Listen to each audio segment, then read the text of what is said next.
Good evening. I'm Dr. Fred Rouse, the Real Money Doctor, and it's currently just a few minutes before 7 o'clock on Monday, the June 29th.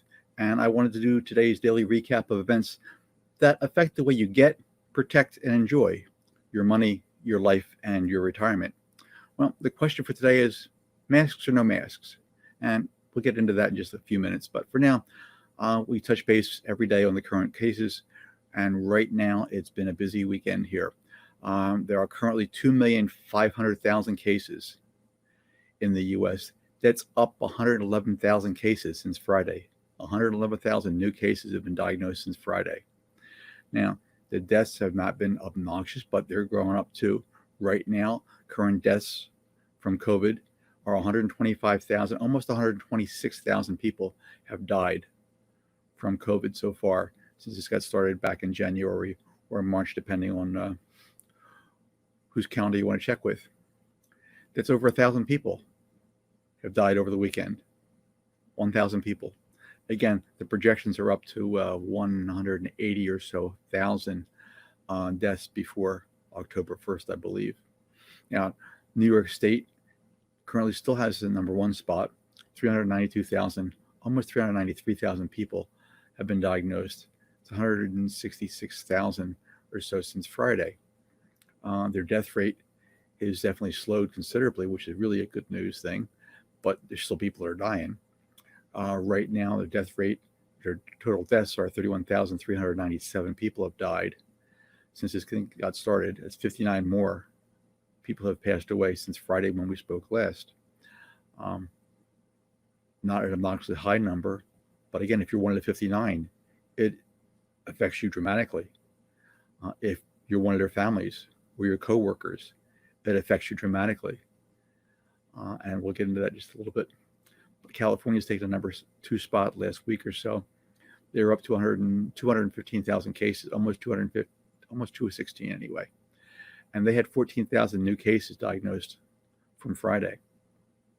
Their deaths right now are at 5,900, and they're up 127,000 people have died since Friday.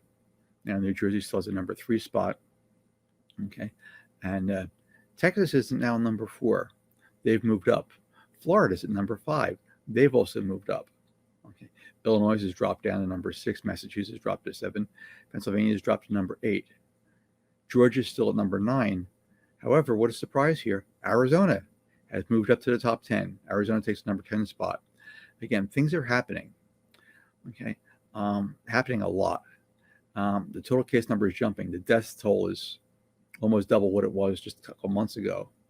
And again, it's predicted to be at least 180,000 people by October. So they're predicting to be the death count by October. There's still no treatment. Okay. Although the dexamethasone looks decent if you're seriously ill. They've had a number of studies with that. And if you're on oxygen or on ventilator, dexamethasone, which is dirt cheap steroids been around for years, okay, has shown some improvements. However, people that are lightly sick, doesn't do anything at this point, but they're still looking.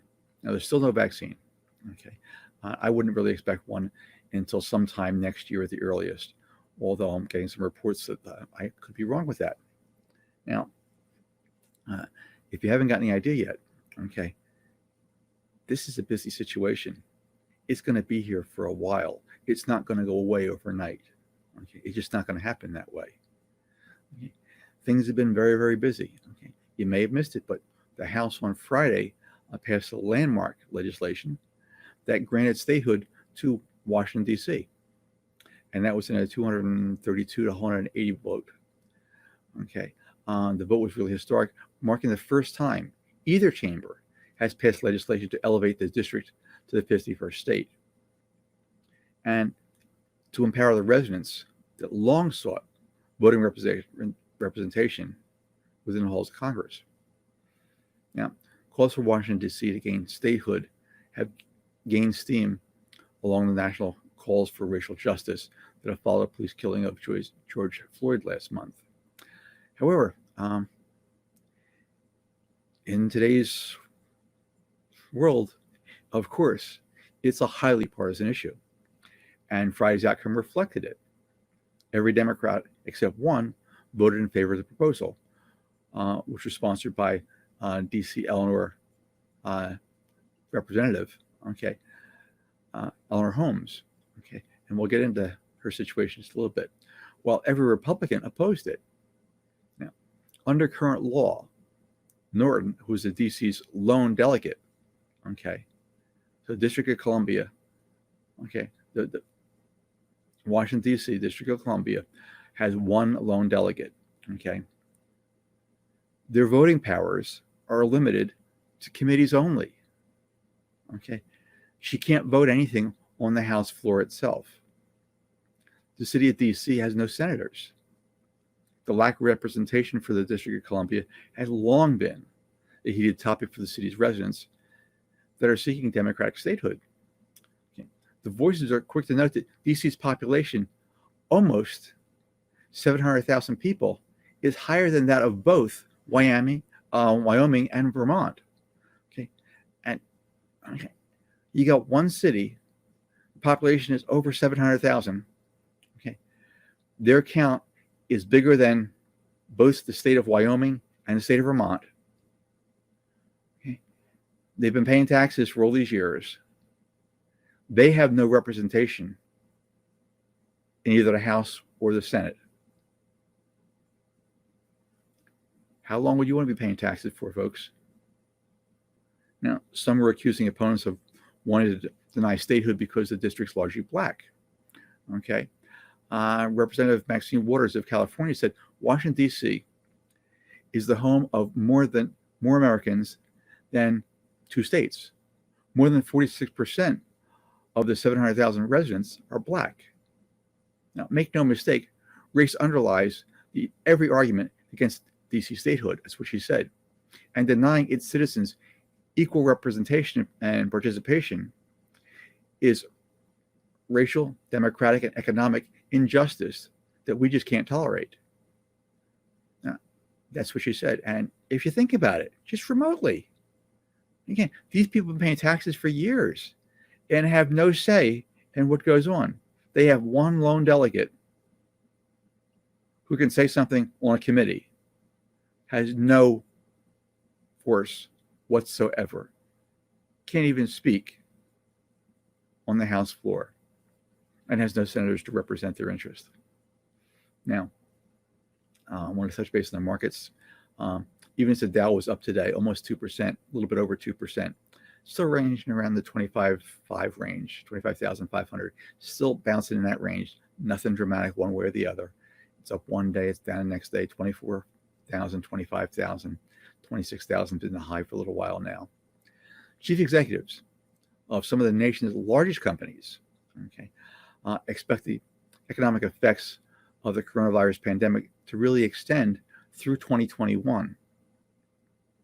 Nearly a third of them say the harm will last even longer.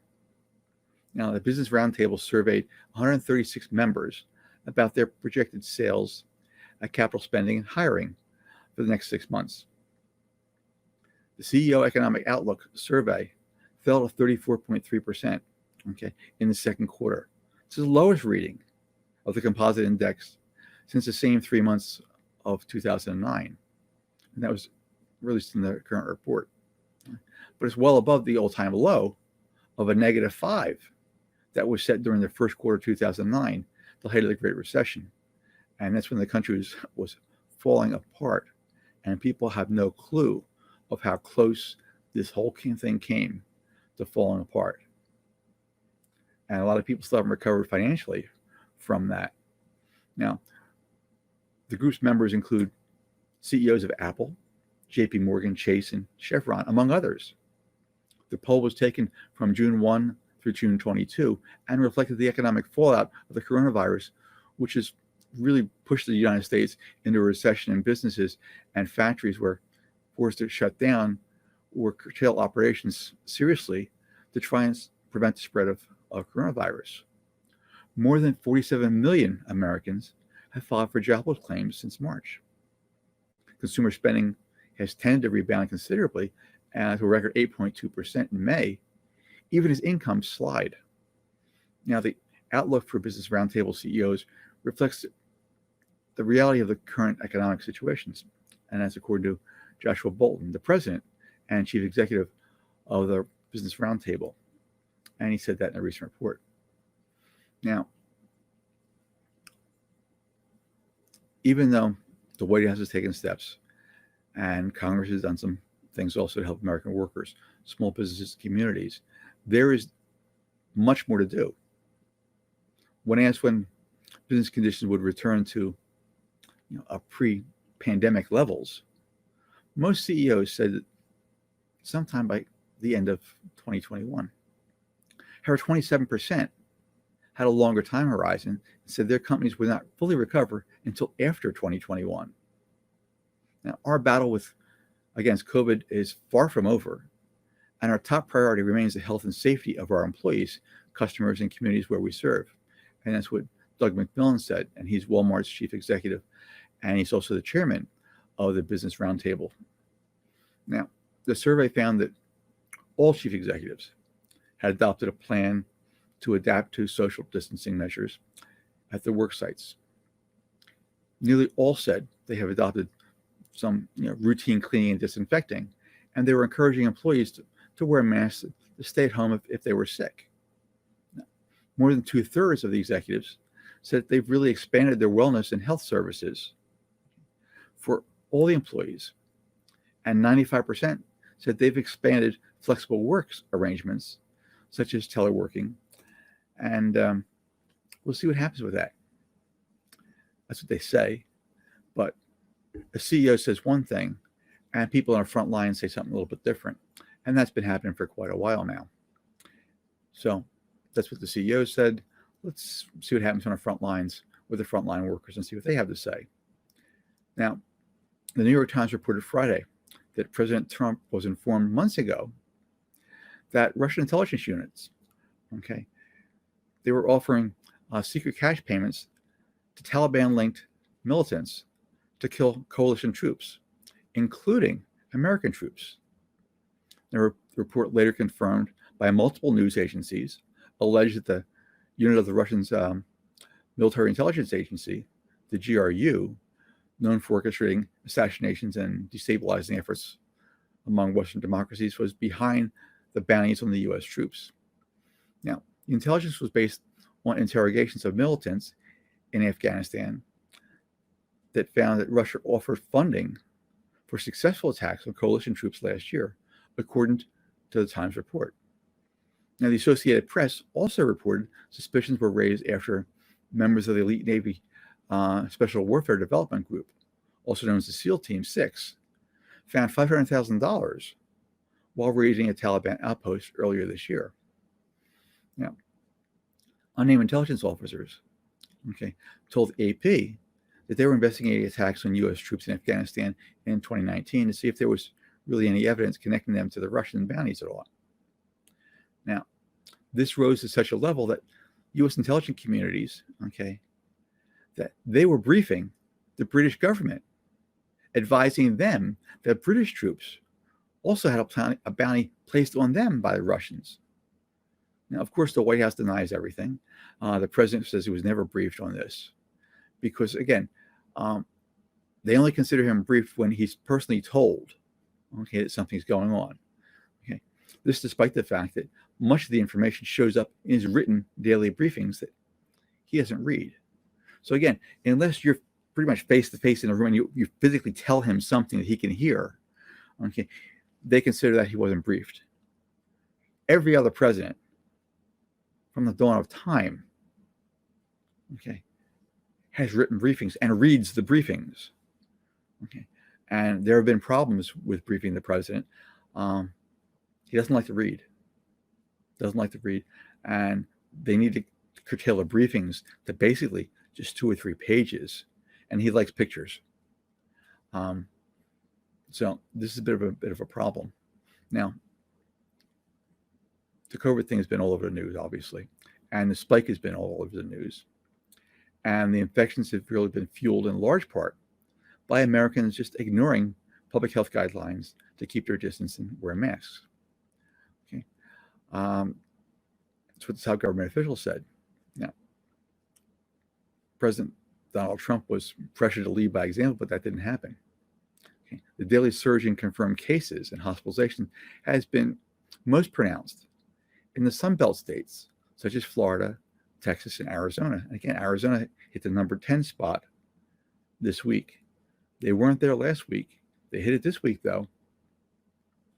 And those states have basically disregarded the benchmark health guidelines, which was to wait for a steady 2-week decline in infections before reopening their economies. They didn't do that. Dr. Anthony Fauci, director of National Institute of Allergy and Infectious Diseases, told CNN in a recent interview that despite this is a recipe for disaster, now we're seeing the consequences of community spread, which is even more difficult to contain than spread well known from physical location like a prison or nursing home or a meatpacking place. With those places, you've got something concrete that you can center on.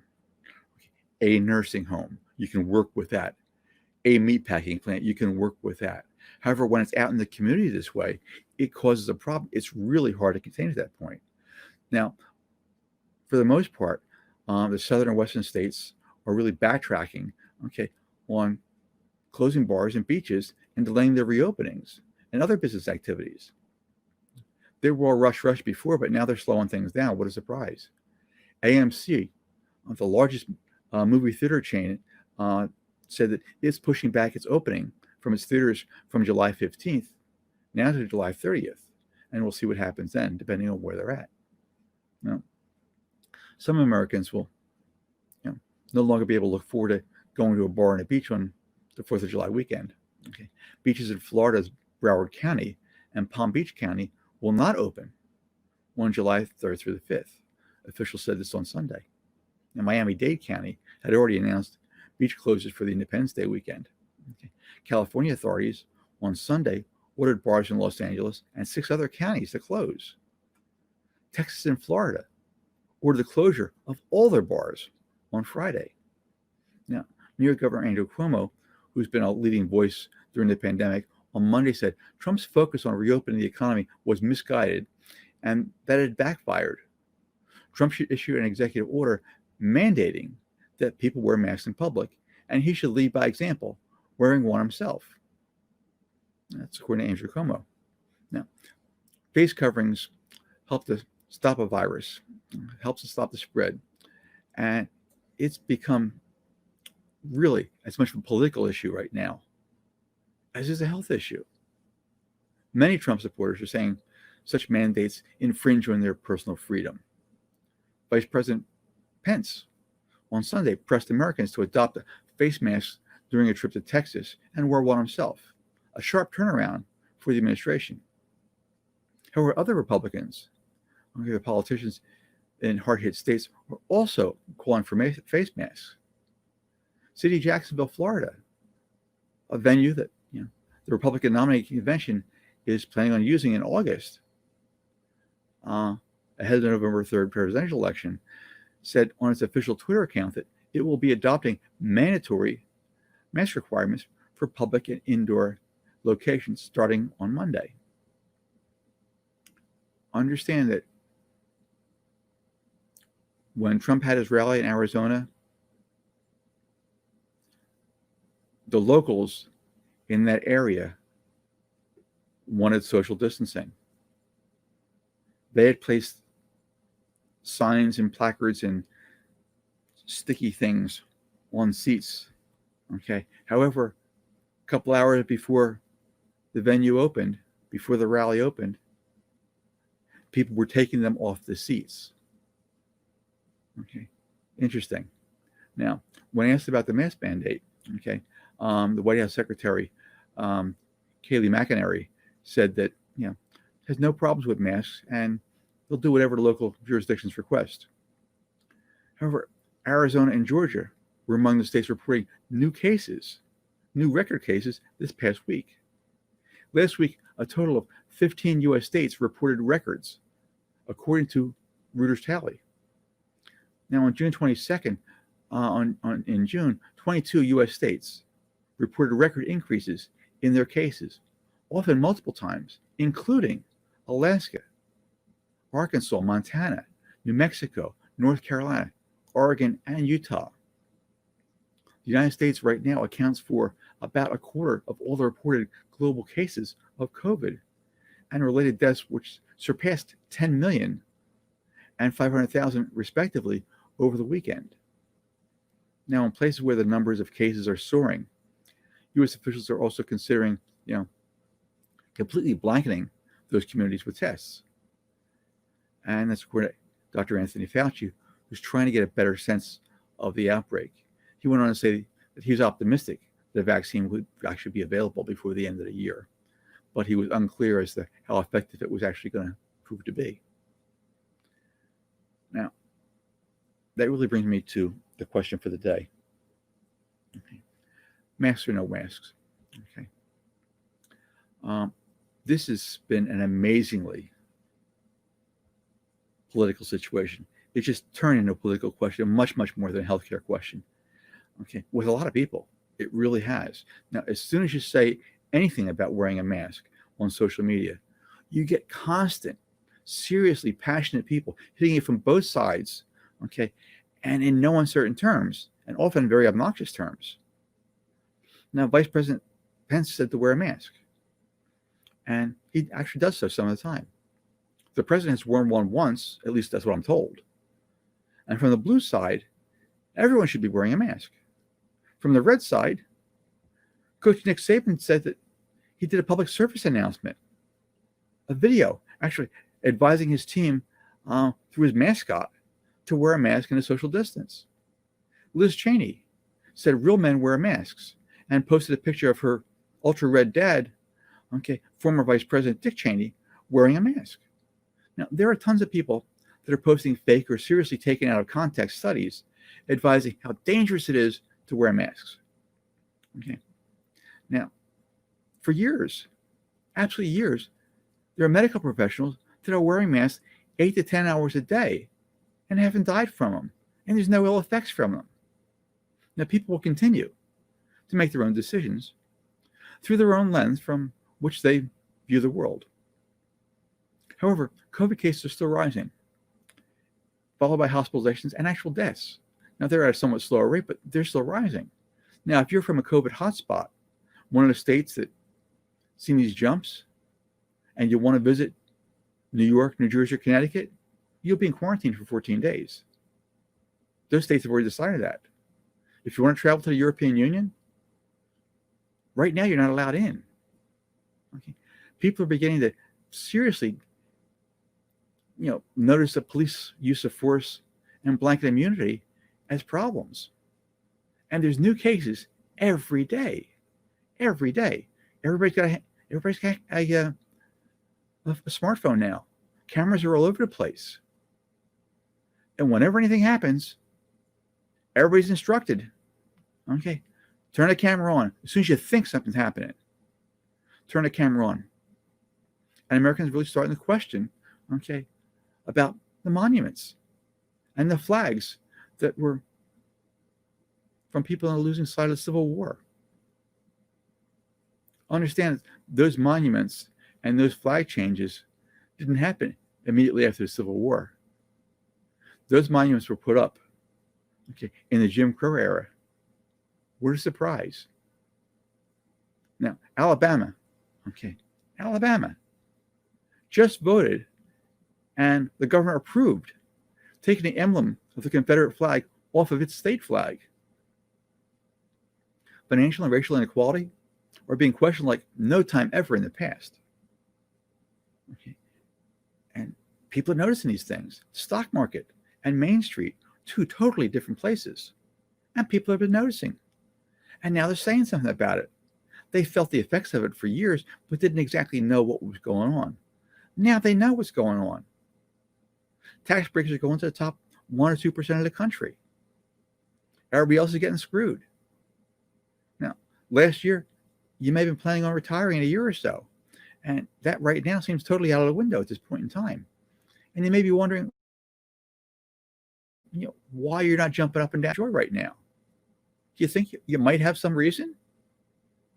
It's really easy. It's basically too easy to get wrapped up in the daily events and allow yourself to get really whipped up into a frenzy making you think that there's absolutely no way out. Okay. And you run from one hot button issue to the next hot button issue. And you're just sort of stuck on a hamster wheel of news. And you can allow yourself to get sucked into that if you want to. You just can't move ahead. The more you run, okay, you've seen the hamster wheel, only now you're inside of it. You run all you want. And at the end of the day, you're all burned out and you got absolutely nowhere at all. If you want to, though, if you really want to, you can move ahead with your life. There really is a way. It's obnoxiously simple. Just turn off the news. Get off the hamster wheel. Look at it from the outside. You can clearly see, God, if I was inside, I can go as fast as I want and nothing's going to change. Why would you ever get on it when you can clearly see from the outside that it's going to get you nowhere? If you get on that maze, okay, you get on that hamster wheel, nothing's going to happen. You get burned out, the world is going to go past you, and nothing's going to happen for you. Now, most people don't really enjoy the aggravation, constantly, running on that wheel. It could suck up tons and tons of your life, your time, energy, and your money.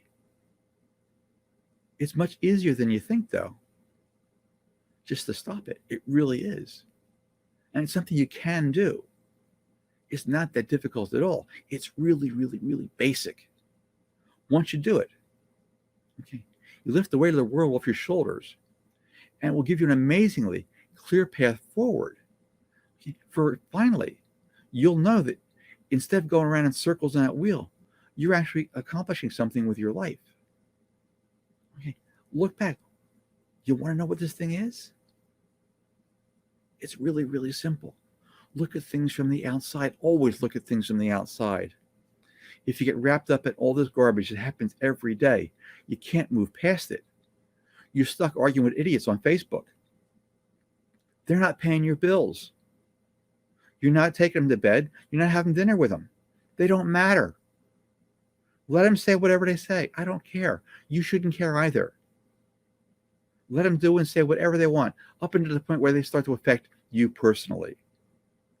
Whatever they say doesn't affect you personally. Okay, so what do you want to focus on? Focus on your life goals. What are the one or two things that you want to accomplish in your life? Okay, if that's your entire focus, just those one or two things, you'll be absolutely surprised how quickly all the nonsense drops out. Okay, all the petty little things that used to suck you up, put you back into that wheel, and spending your time, money, and energy going nowhere. Just step off the wheel. Get a clear path. You can see what's going on. Just 1-2 feet away from the wheel, you can see that you're not going to go anywhere at all while you're on it. Try it. Just try it with a little bit of practice. Okay, you'll feel an amazing calm it brings to your life, your decision making. On a daily basis, you get to actually enjoy yourself because you're focused on things that matter to you. You'll feel that you're actually moving ahead because you are. All the nonsense, all the idiots, and there are tons of them out there. I hate to pick on people, but there's some serious idiots out there. There really are. Do you want to let them in your circle? No. Keep them out. I'm 60 plus. I'm retired right now. I don't answer the phone. I don't answer the door. It's hard to get to me. I keep people at a distance. Okay? It's easier that way. You keep all the crazy stuff outside of you. I have a very fine time pursuing the things I want to do. Again, I'm Dr. Fred Rouse, the Real Money Doctor. My only goal, my goal in life, is to help as many people as possible get, protect, and enjoy your money, your life, and your retirement. Everything I do is to that end. I do these shows. Nobody pays me to do these shows. I have a good time. I want to help people. I help people by showing them there's an easier way of doing things. Now, I enjoy spending some time with you. I look forward to seeing you hopefully around 7 o'clock tomorrow, and we can do this again. If I can help you other than that, okay, go to my site, drrousenow.com. See the program I have. It's there. It might help you. If it can, fine. Schedule a call. We can chat. If you don't think it's going to help, that's okay too. No big deal. Again, my only goal is to help you get, protect, and enjoy your money, your life, and your retirement. Again, like and share this video. I'll be posting this on my YouTube channel, The Real Money Doctor, tomorrow. Like and share it there. Post your comments there also. Again, I look forward to seeing you tomorrow around 7 o'clock. Thank you.